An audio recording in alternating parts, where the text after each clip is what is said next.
Hi guys, sorry I can't be there with you in person today, but I've recorded the lesson just as it would have been if I had been there, so we can crack on and make sure we make a lot of progress this lesson. I hope you have a good time still and that you learn a lot. Okay, so before half term we had started to look at just war, and the idea was that we were going to use this as a practice for writing a 12-mark answer. Now, a 12-mark answer is the longest type of question you are ever going to get set in religious studies. And sadly, that means that you'll only ever get to write for 15 minutes in one go. So it's the longest question and it's only 15 minutes worth of writing. And there is quite a clear structure to how we go about answering this type of question. So regardless of whatever ethical topic we are looking at, the questions will always look the same.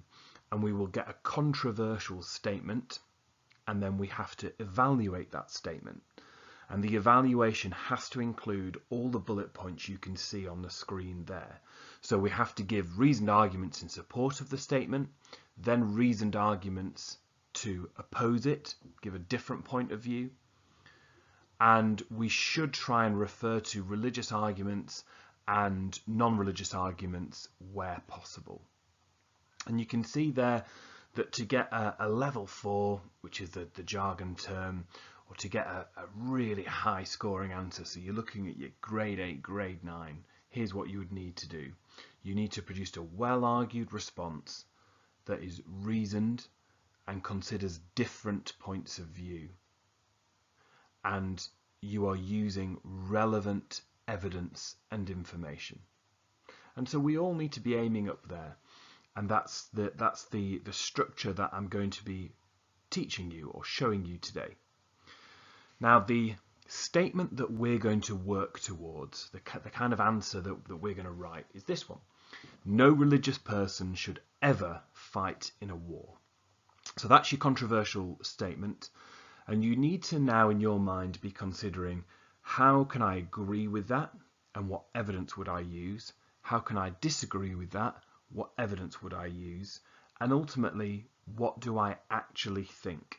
What do I actually think should be the response to that question? Before half term, we also looked at these sources of authority, and hopefully now you can see how useful they are whenever you are faced with a 12-mark question. So we've got in the back of our mind, no religious person should ever fight in a war. And I think, well, how can I go about answering that one? So I might think, okay, I'm going to use Christianity as the religion that I know best. And I'm going to think, well, what passages are there in the Bible, in the sacred text, that would relate to war? And I might be able to make a list of 1, 2, 3, 4, 5 different passages that all link with war. And for every single unit, every ethical topic that we look at, we would consider the key texts that relate to that issue. For us, it's probably fairly straightforward to work out what Jesus would think about war. Arguably the most famous quotation in the New Testament is to love your neighbour and to turn the other cheek. So that's 2 quotations that we can use really easily in this particular question. And speaking of Jesus, we might want to consider his example or the way that he lived his life. And he would fall under the category, obviously, of founders of the faith as well. We might want to consider some other Christian moral principles, and probably the most famous are the 10 Commandments that are found in the Old Testament. And thou shalt not kill is one of the 10 Commandments. So there we go, that's another piece of evidence that I can use in this answer. And then we want to consider the religious tradition or the communities of believers.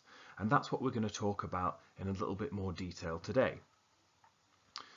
Just before I move on though, remember that it's crucial that you also give your own point of view.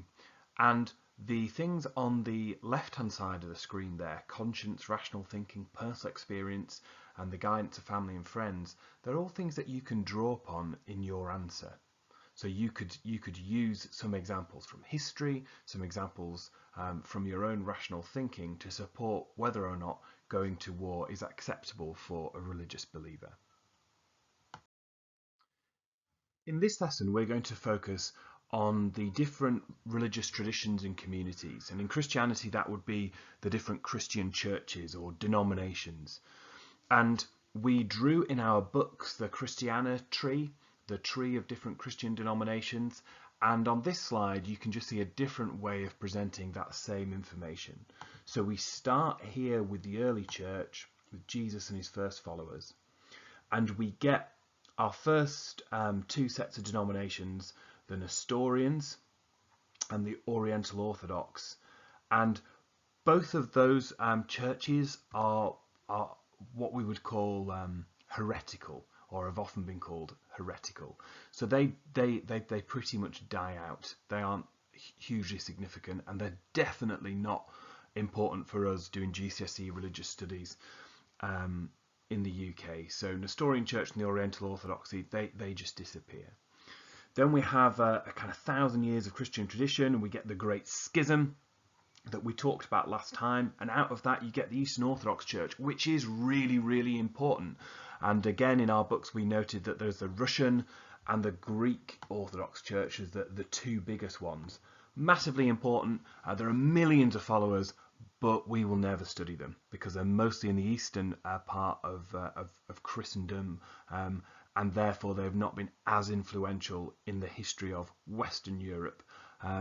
So it's a real shame, but we just simply do not have time to study the Eastern Orthodox Church in any detail, really. So we will be focusing our attention to these churches here. See, I've missed off the charismatic movement. In part, that's because it was quite hard to draw this red circle, circle-shaped thing, and also because, again, that's hugely important in America, parts of the UK, but not as useful for us answering GCSE religious studies questions. So the vast majority of the Christian world falls within this poorly drawn red squiggle. You've got the Roman Catholic Church. More than half of Christians worldwide are Catholics, and we talked about that last lesson. And then you've got this other hugely important bit here, the Protestant churches, and the Protestant church is split off into thousands and thousands and thousands of different denominations. One of those is the Quaker Church, which we'll talk about in a second. For us, the most important churches that we will look at are the Catholic Church, Anglicans, which is the Church of England, and the Quakers, who are a branch off the Protestant Church. The final thing to say while I've got this this diagram up is you can see the Latin term I used in the last lesson, the via media, is here. And this shows how the Church of England is an attempt to link both the Catholic Church and the Protestant churches together. So you'll see that the Church of England is quite distinct, it's quite unique in its characteristics in that it's Protestant, but it borrows a lot of ideas and approaches from the Catholic Church. So the Church of England is sometimes hard to predict exactly what stance it's going to take on any particular issue. And that's mostly because there are lots and lots of different opinions within the Church of England. So whenever we're looking at any ethical question and we're trying to apply a Christian approach to it, it's important that we are mindful of how many different Christian approaches there are. Like I said, we're focusing in on the Catholic Church, the Anglicans and the Quakers. And so if we go back to our question that no religious person should ever fight in a war, and we're thinking about the different church positions, we're going to start off by looking at what the Catholics think. And what I'd like to do, please, is watch this video. The friar who's presenting it does a really good job of supporting his opinions with Christian church teachings, and that video is about 8 minutes long. So if you watch that, you'll get a good understanding of the Catholic approach. Once you've watched that video, I'd like you to watch this documentary presented by Ian Hislop. And it focuses in on the First World War, and in particular a group of Christians notably Baptists and Quakers, who opposed the First World War. They refused to fight. So when everyone was called up to fight via conscription, they refused to go. Now, the context is England 100 years ago, which is a mostly Anglican, Church of England country. And I want you to look at the difference in Christian opinions between the majority of Anglicans who are prepared to go and fight and the small groups of Quakers and Baptists who refuse to fight. So this is a fascinating documentary. You won't have time to finish it in this cover lesson, but it's something that we will pick up together on my return.